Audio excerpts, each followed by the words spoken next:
right, Sagittarius.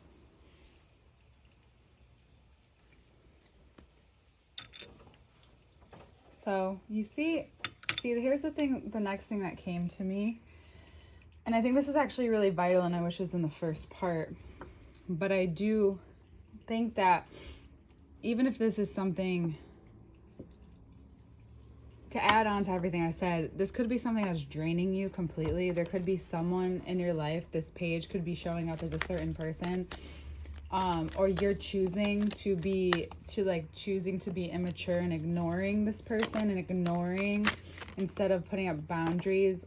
This Queen of Swords in reverse is like, well, or this whole top row is like, well, did you learn? You know, like, did you learn? And it looks like here, this one came out first. It looks like you're going to. You have to. This is kind of like what is showing you now. Hold on one second.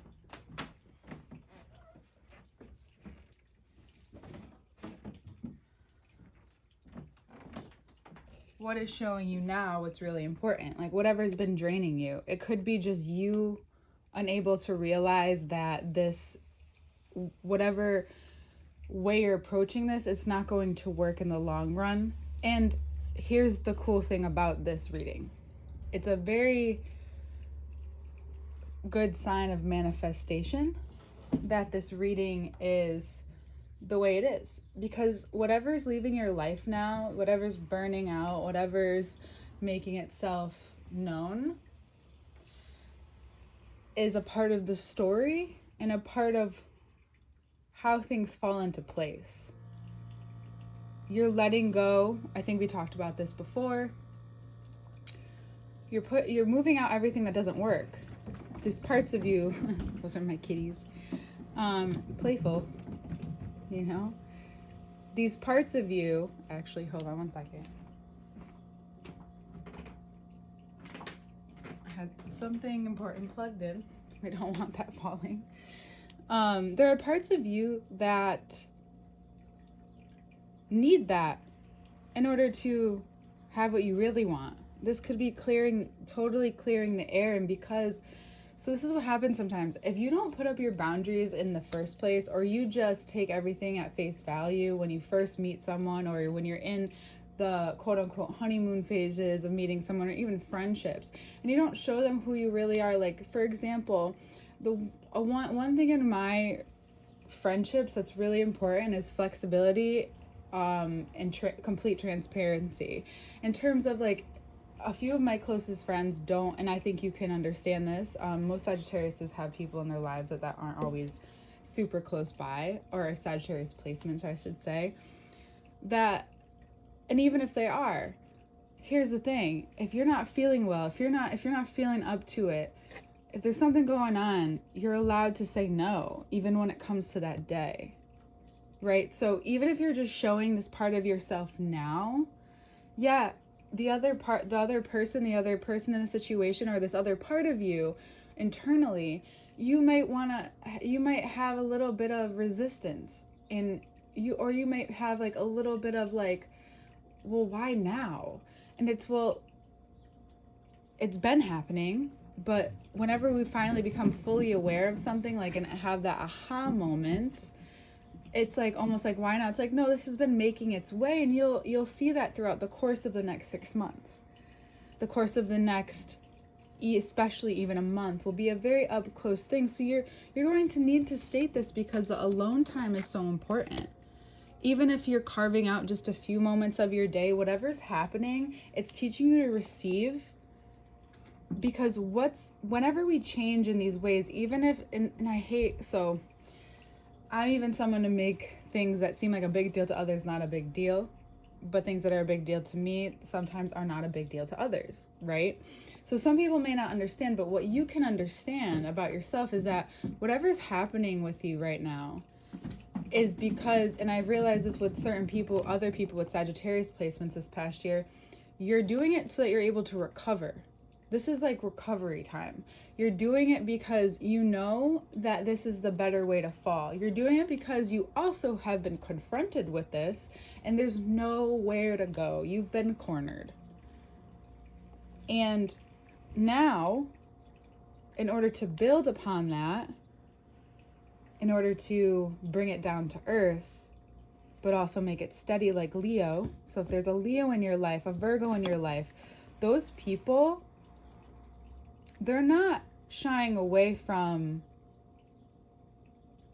the complexity of it all, because it's not complex to them. It's only complex to you as the person going through it or seeing it, because there's so many pieces and so many things you have to go through to get to the clarity. Most of the time, the people surrounding us can see it very clear. And those are what you need to value in people and friendships and life, and allow that to kind of take over the view right now. There's also a possibility that you need to step away from, while at the same time stepping away from maybe what you've learned or been programmed to learn. That's what all this is. A lot of our behaviors, and I don't like to use blame, so I'm not going to. I'm going to choose something else to say. We eventually decide that those are our behaviors by not wanting to see the pattern, even though it probably relates to any issue going on in your life. If there's something that constantly runs through your head or is being brought to your attention, a lot of times doing the solution to that helps take care of whatever you've been worrying about. Or when those things are brought to your attention, it's showing that that's what you need to take care of, and it's most likely, like in other words, just saying that it's literally at the other end of what keeps crossing through your mind. And it could be something that doesn't make sense. So like, well, all these things are coming to me and I don't have to do anything. And it's like, no, not that you're not doing anything. You're in deep contemplation right now. Some of you are really looking at things in a way where it's a lot more clear, open. You're able to decipher when you need to take a step back, because that will give you more insight than going after it. That's the difference between Leo and Virgo. Leo wants to know the fucking problem. Virgo's like, I could wait till it's brought to my attention. Finding the balance between that, or finding your version of that, is very helpful. You also may surprise yourself at how much, I know I'm getting so much out here even without shuffling, so I'm gonna go ahead and shuffle, but sometimes it's, I don't know, I just started doing it here and I don't do that a lot, so I think it's necessary. Because we're pulling more out of these major arcanas, and I think that's important because I'm growing with it too. You know, like, I've been doing this for a long time, but if I'm not growing, these cards are going to look the same. If I'm not learning, these cards are going to always look the same.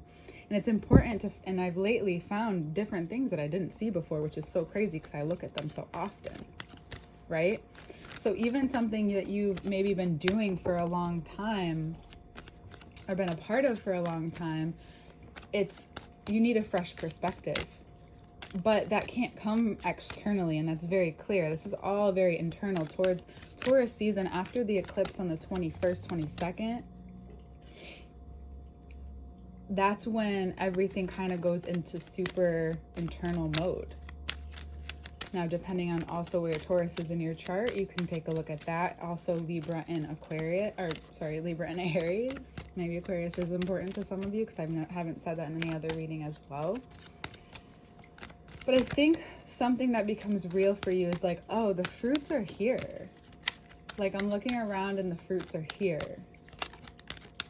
Oh, this is how this person, I see how this person gets things and draws them to them.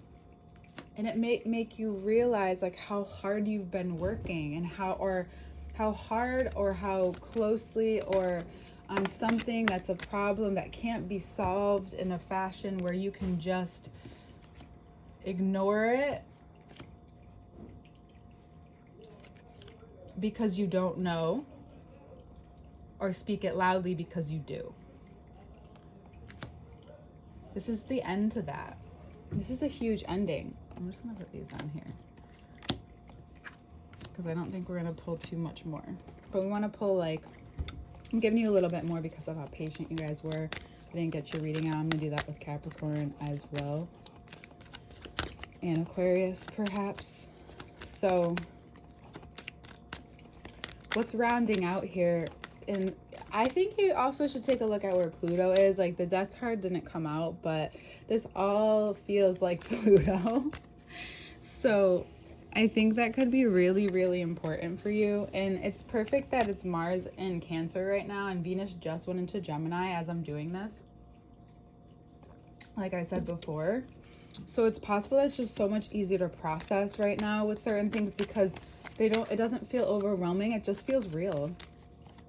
With any other sign, it feels very different. With Gemini, it's like, okay, this is human.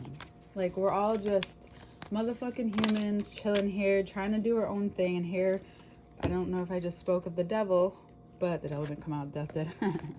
Didn't even think about that. And what it's gonna cause, this a cause and effect here, right? This effect that's now beginning to happen after the cause of what's been years to come, maybe even 7. You get to take what you've learned and utilize it. I wouldn't speak upon it just yet or tell anyone. I think you need to really process this. So I really would give yourself time, quite some time. I was just talking to a Sagittarius friend. She's probably watching. I love you. But what I realized when my body is in sickness or disease, and I use disease, not disease. I believe in a very holistic approach to health. Completely. I've been practicing that since I was about 16 when I was really sick. That's actually in one of my podcasts if you want to take a look. I talk about it, but I'll go deeper into it one day. I think I'm still learning, to be fair, because I've only been recovered for a fewer years than I had the problem. Not addiction, but not something far from it. Sometimes when your body has gone through something, so take this past year and just think about what has happened this past year in your own personal life. So if you've undergone any trauma, any situations with trauma or that brought up stuff you didn't remember, stuff you've never worked with, brought up issues with your body, because that's where trauma is stored. And that's why so many of us, I believe, so true right now, that in a holistic approach, it's spiritual, mental, physical, emotional, it's all of it, because it's all the same and they all play upon each other. Your emotional health is a huge link, but right now your spiritual health is huge, and that's why you're going through this huge shift. It's not that you don't know, but some stages, like, you have such a colorful mind, such a colorful experience, but there's this depth that you can, like, you come after the depth, but it's almost like sometimes you get afraid of it if you haven't seen it in a while. And the only way you can get there is through saying, like, or you just say things that it doesn't, like, it's not ready to be said. You know what I'm saying? Like, nothing here will be in your life will be premature thus forward. And I'm sorry if anything has been, including birth. But you are experiencing a switch up in how you give and how you relate and how you have friendship. You know, there's all of this going on. It's relationship. It's all your relations from yourself to any of the other people in your life. Sorry, hold on one second.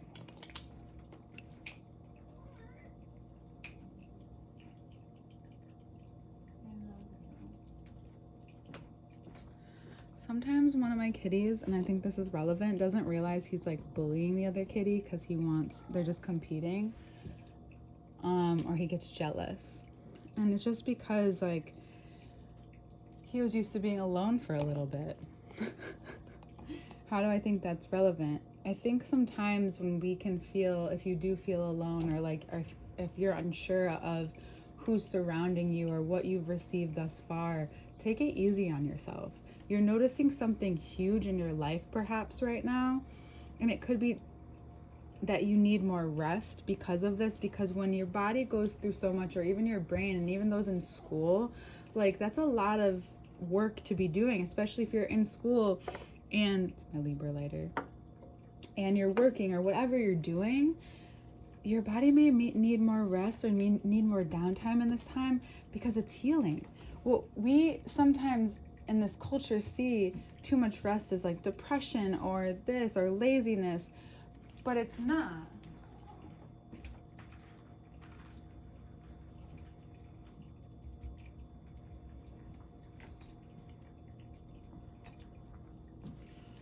It's not always. It's just not always. Okay, I can't guarantee you that it's not.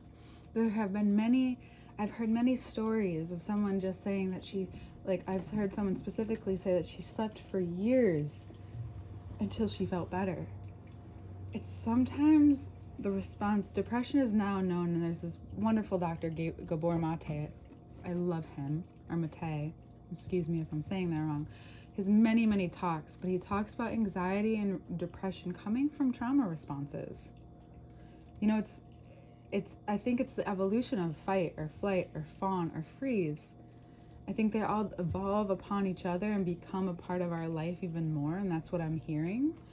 So just take a look at all of that and understand that what you do and what you say do need to line up eventually if you want everything to actually be a little clearer to you. Because that's what was missing here. And then everything you need can come to you, and that's what you'll notice.